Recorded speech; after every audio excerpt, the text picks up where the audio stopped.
à tous, on se retrouve aujourd'hui dans une nouvelle vidéo intitulée La barrière de la langue quand on arrive aux États-Unis et ses 5 gros impacts. Vous êtes nombreux à me poser des questions sur mon niveau d'anglais quand je suis arrivée et j'ai vraiment pas fait beaucoup de vidéos en lien avec la langue, les langues en général, et je vais vous dire vraiment partout là où ça a bloqué. Ça va être drôle en fait de vous expliquer, ça a été compliqué au début, autant résumer comme ça a été compliqué. Pour ceux qui ne me suivent pas encore, moi c'est Aurore, je suis une Française qui vit à Miami aux États-Unis depuis décembre 2016. Je parle majoritairement de finance, de fonctionnement du système, etc. aux États-Unis, donc si ça vous intéresse, je vous invite à cliquer sur le bouton rouge s'abonner, juste là, dès à présent, pour ne pas rater les futures vidéos. On va passer au vif du sujet dès à présent parce que j'ai hâte de vous raconter ces 5 grands points de barrière de la langue qui ont été sacrément gênants, embêtants. Certains points ont fait que on a raté des opportunités, certains points ont fait que on s'est senti un petit peu seul. Voilà,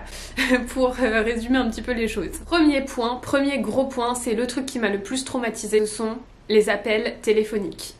Pourquoi, me direz-vous? J'avais des bases en anglais, j'étais pas nulle. D'ailleurs, je pensais que j'allais arriver et que ça allait parfaitement se passer. J'imaginais pas 2 secondes que les accents puissent me perturber ou quoi que ce soit. Ça s'est pas passé aussi fluidement que ce que j'aurais imaginé. Et les appels téléphoniques, croyez-moi, quand on s'installe aux États-Unis, eh ben, il y en a beaucoup. Beaucoup, beaucoup, beaucoup. Et pas forcément pour les sujets que tu maîtrises le plus dans cette nouvelle langue et pour laquelle tu n'es pas encore bilingue, en fait. Pour vous résumer un petit peu la situation, ça a été assez problématique de passer des appels quand il s'agissait de plomberie, par exemple. D'essayer de mettre en place un rendez-vous pour aller visiter des voitures quand on cherchait une voiture. Ou quand j'ai dû appeler la première communauté, et d'ailleurs on s'est arrêté là, on a pris l'appartement à louer dans cette communauté-là.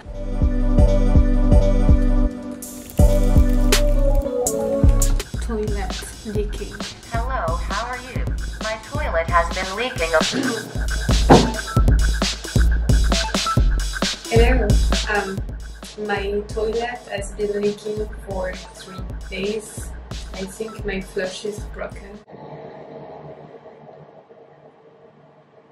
Parce que ce qui se passe, c'est que je pouvais préparer autant que je voulais en allant sur Google Traduction. Je pouvais pas prévoir la réponse de la personne et surtout parfois je ne pouvais pas comprendre la réponse de la personne et mon accent était fortement prononcé au début, donc c'était aussi difficile pour eux de me comprendre parfois. Bref, c'était un petit peu compliqué au début du point de vue appel téléphonique, je vous assure, je détestais. Ensuite, parlons d'un sujet un petit peu triste, quelque chose qui m'a rendu triste pendant pas mal de temps au début quand on arrivait, et c'est le sujet de l'amitié. Alors, il faut savoir que quand tu maîtrises pas parfaitement la langue, il y a clairement un décalage avec les Américains. Attention, les Américains sont super ouverts, ils sont super sympas. Combien de fois on a discuté avec des personnes comme ça, enfin, si vous connaissez un petit peu la culture ici, les Américains sont super ouverts d'un premier abord, c'est-à-dire que tu peux avoir une conversation très sympathique avec quelqu'un quand t'es en train de faire une randonnée quelque part, quand t'es dans un magasin, dans la rue en train de te promener, peu importe vraiment, ils t'abordent en fait comme s'ils te connaissaient depuis toujours. En tout cas, toi en tant qu'Européen, c'est l'impression que ça te donne. Donc pour des petites conversations courtes comme ça, c'était sympa, ça nous permettait de nous mettre un petit peu dans le bain, d'apprendre la langue. It wasn't worth it? Right here.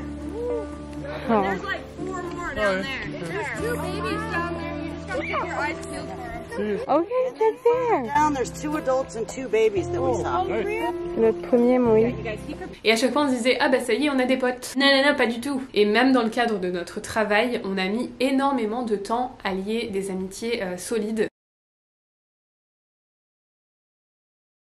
Et à entrer dans un vrai cercle d'amis en fait. Quand on a enfin intégré un vrai cercle d'amis, ça coïncide aussi un petit peu avec le moment où on commençait à être parfait dans la langue en fait. Le moment où on a commencé à pouvoir rire quand quelqu'un disait une blague. Parce que avant ça, quand tu maîtrises pas parfaitement la langue, t'as du mal à saisir, surtout quand il s'agit de blagues, etc. Imaginez-nous dans une salle de cinéma avec tout le monde qui se met à rire aux éclats pour une blague qui paraissait être la blague du siècle, et nous on est là.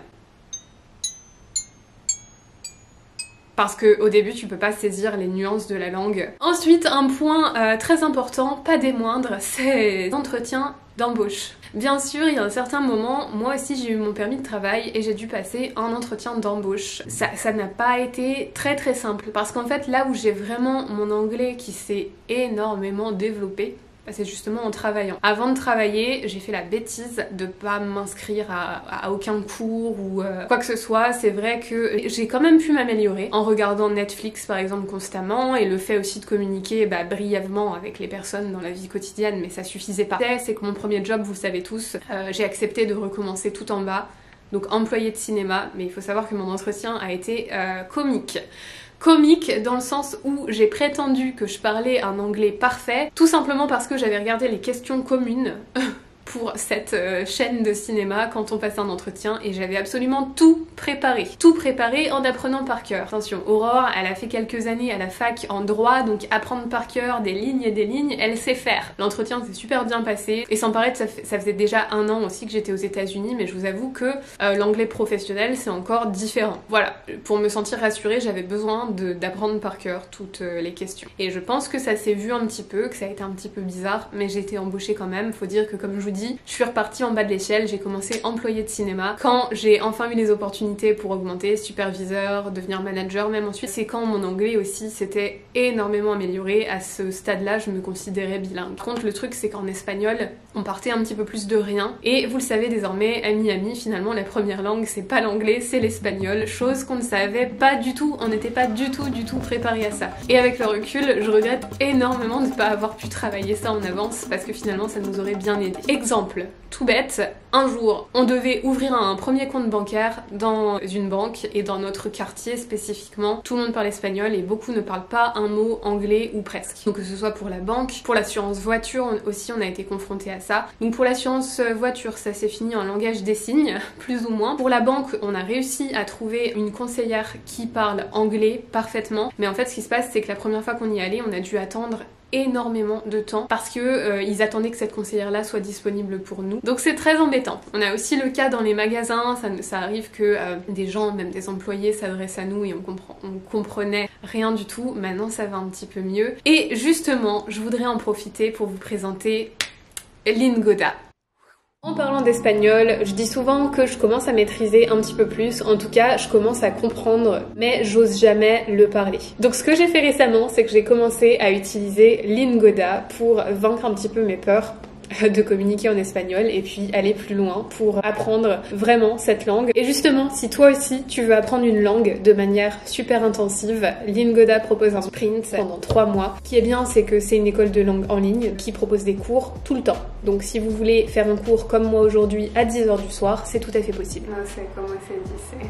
Es, I'm in customer service for a tech company. Soy agente de servicio al cliente.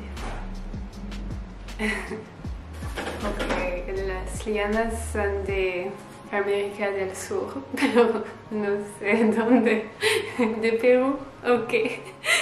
Notamment si vous souhaitez vous aussi vous expatrier dans un pays, que ce soit aux États-Unis ou ailleurs, bonnes sont les chances que dans ce pays ça ne parlera pas français. Donc il va falloir apprendre une nouvelle langue, et c'est vrai que ça met des sacrés bâtons dans les roues en fait de pas maîtriser un minimum cette langue quand on arrive. Si vous participez à ce sprint de 3 mois chez Lingoda et que vous participez absolument à toutes les classes sans faillir, à 100% des classes dans ces 3 mois-là, vous pourrez récupérer en cashback 100% du montant qui aura été réglé en fait pour participer à ce sprint. 3 mois à apprendre une langue de manière intensive comme ça va vraiment vous permettre en fait de pouvoir voir des résultats, parce que vous allez avec Lingoda déjà avoir un prof qui sera natif du pays. C'est ce qui vous permet d'entendre le vrai accent. Donc ça va vous aider énormément. Dire que vous n'apprendrez pas un langage super scolaire comme vous auriez pu le faire à l'école primaire ou au collège, etc.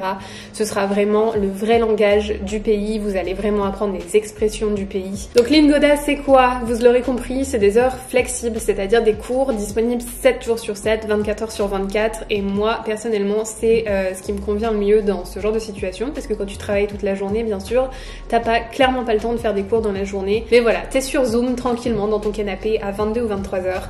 Et le groupe est composé de généralement 2 à 3 étudiants. Vous avez jusqu'au 27 octobre pour vous inscrire à ce sprint. Et tout commencera le jour d'Halloween, le 31 octobre. Il y a plusieurs langues qu'il est possible d'apprendre. Vous pouvez apprendre l'espagnol, l'anglais, l'allemand, ou l'anglais professionnel. Bon du coup, est-ce que vous êtes prêts à apprendre une nouvelle langue? Est-ce que vous êtes prêts à vous préparer à votre éventuelle future expatriation? Si c'est le cas, je vais vous inclure ici et dans la barre de description un lien direct mais aussi un code pour une promotion de 20 € sur le premier mois de paiement. Ensuite, dernière chose et la raison pour laquelle je recommande absolument de se préparer au maximum, si vous savez que vous voulez éventuellement aller dans un autre pays un jour et que la langue est différente, maîtriser plusieurs langues, être bilingue ou trilingue, etc. pour le cerveau, c'est un énorme avantage. Ça vous permet, quand vous voyez quelque chose, vous pensez plusieurs choses. Ça fait travailler le cerveau. Il y a même des études qui montrent que ça réduit le risque éventuellement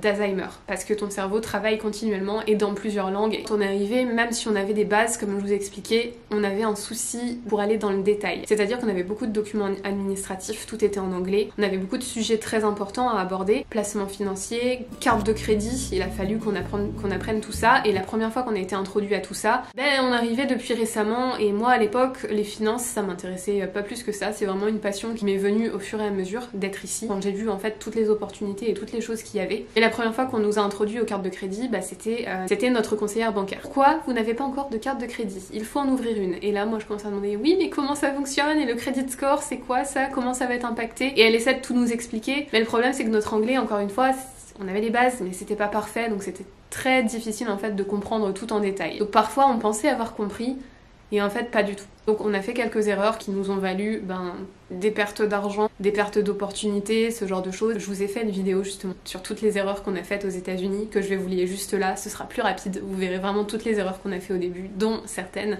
qui sont étroitement liées à notre non-maîtrise complète de la langue. Voilà, je pense avoir fait le tour des 5 grandes difficultés majeures, ou en tout cas des 5 grands points qui auront joué une grande part dans la barrière de la langue à notre arrivée aux États-Unis. Sur ce, je vais vous souhaiter à tous une excellente journée. Si vous avez aimé cette vidéo comme d'habitude, n'hésitez pas à me laisser un petit pouce bleu pour le bien-être de mon algorithme YouTube. Je vous souhaite à tous une excellente journée. Bye bye à tous.